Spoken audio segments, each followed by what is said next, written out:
On a tous cette image en tête, la clinique dentaire qui tourne à plein régime. En apparence, tout va bien. Mais si on y regarde de plus près, c'est un peu comme un robinet qui fuit. Vous savez, cette petite goutte, puis une autre. On se dit que c'est rien. Mais mettez-les toutes bout à bout, et ça devient une véritable inondation. Une inondation silencieuse qui grignote les finances de la clinique. Eh bien, c'est exactement de ces fuites-là dont on va parler. C'est une question qui change tout, n'est-ce pas? Parce qu'on passe notre temps à regarder ce que fait le voisin, la clinique de l'autre côté de la rue. Mais si le véritable ennemi, celui qui coûte une fortune, était en fait à l'intérieur, dans les processus du quotidien, s'il s'agissait tout simplement d'inefficacité. Voilà le chiffre. Quand on additionne toutes ces petites fuites, on arrive à ça. Près d'1 million de dollars. 1 million!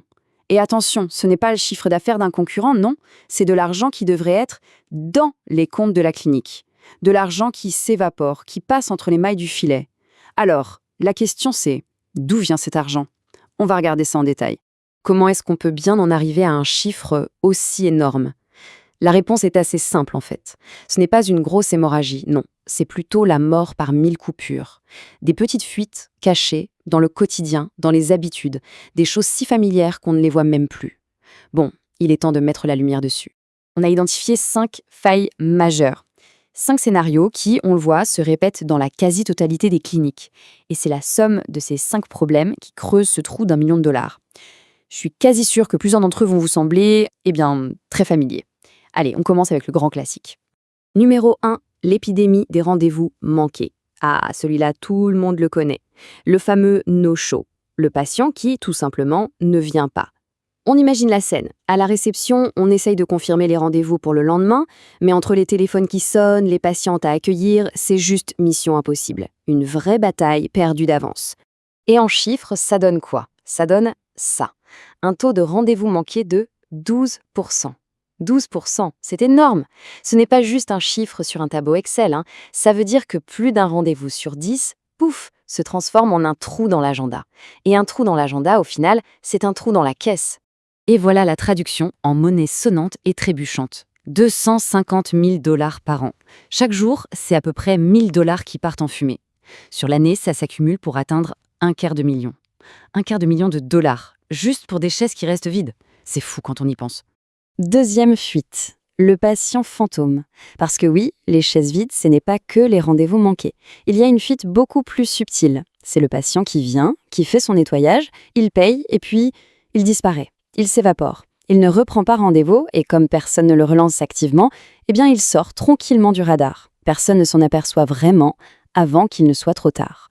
Et ce graphique, il est sans appel. Il illustre parfaitement ce problème de rétention. Regardez bien.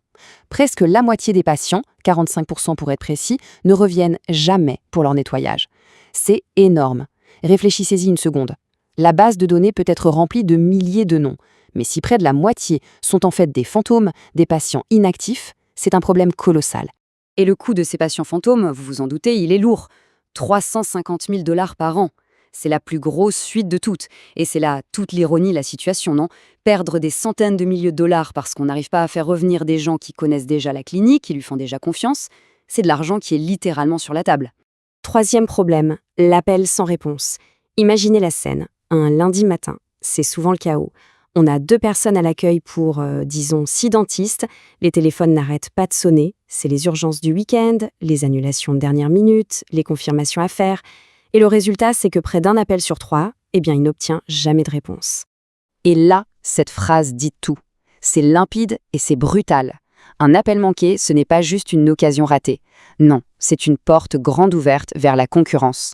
Chaque sonnerie qui reste sans réponse, c'est comme envoyer un message à un patient qui dit « Allez voir ailleurs, on est trop occupé pour vous ». Quatrième point, le plan de traitement oublié. Ça, c'est une histoire que beaucoup de dentistes connaissent par cœur. On propose un plan de traitement, disons, à 400-500 dollars. Le patient a l'air intéressé, mais il dit « je vais y réfléchir ». Et puis, plus rien. Silence radio. Personne ne fait de suivi. 6 mois plus tard, qui revient en urgence? Le même patient. Sauf que maintenant, le problème est bien plus grave et bien plus cher à régler. Regardez cette chronologie, elle fait mal. Elle montre bien comment le manque de suivi fait 2 perdants. D'un côté, la clinique qui passe à côté de revenus importants, et de l'autre, et c'est encore pire, le patient dont la santé se dégrade. Il finit par avoir besoin d'une intervention d'urgence, plus compliquée, plus douloureuse et plus chère. Et tout ça pourquoi? Pour un simple oubli, un simple manque de suivi. Et enfin, la cinquième et dernière fuite. Et celle-là, elle est peut-être la plus frustrante de toutes. C'est celle des services méconnus. Pensez à tous ces patients fidèles, qui viennent depuis des années, et qui n'ont absolument aucune idée que la clinique propose des services cosmétiques super intéressants, comme le blanchissement, les facettes ou même Invisalign. Et ce manque d'informations, ça a un coût.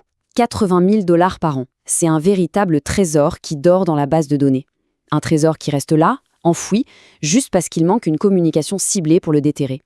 Alors, quand on additionne tout ça, les 250 000, les 350 000 et le reste, eh bien oui, on commence à voir très clairement d'où il vient, ce fameux million de dollars. Ok, on récapitule. On a nos 5 fuites, les rendez-vous manqués, les patients qui disparaissent, les appels perdus, les plans de traitement non suivis et les services méconnus. On pourrait croire que ce sont 5 problèmes bien distincts, mais en réalité, ils sont tous connectés. Et s'ils n'étaient en fait que les symptômes d'un seul et même problème de fond? Et le voilà, le vrai goulot d'étranglement. La cause de tout. Ça commence avec quoi? Avec un personnel qui est tout simplement débordé. Un personnel qui doit jongler avec des processus manuels, des post-it, des rappels mentaux. Forcément, l'erreur est humaine. Des tâches essentielles, comme les relances, les suivis, les confirmations, eh bien, elles sont oubliées, elles passent à la trappe. Et la conséquence directe de ça, c'est l'hémorragie financière qu'on vient de voir. C'est une réaction en chaîne implacable et logique. Alors, la grande question, c'est comment on brise ce cercle vicieux? La réponse, ce n'est pas de demander au personnel de travailler plus, c'est de lui donner les outils pour travailler mieux, plus intelligemment. Et c'est précisément là que l'automatisation et l'intelligence artificielle entrent en scène. C'est le remède direct à cette surcharge systémique. Regardons un peu l'impact concret. D'un côté, on a la pratique manuelle, avec son lot de rendez-vous manqués, de patients non suivis, d'appels perdus.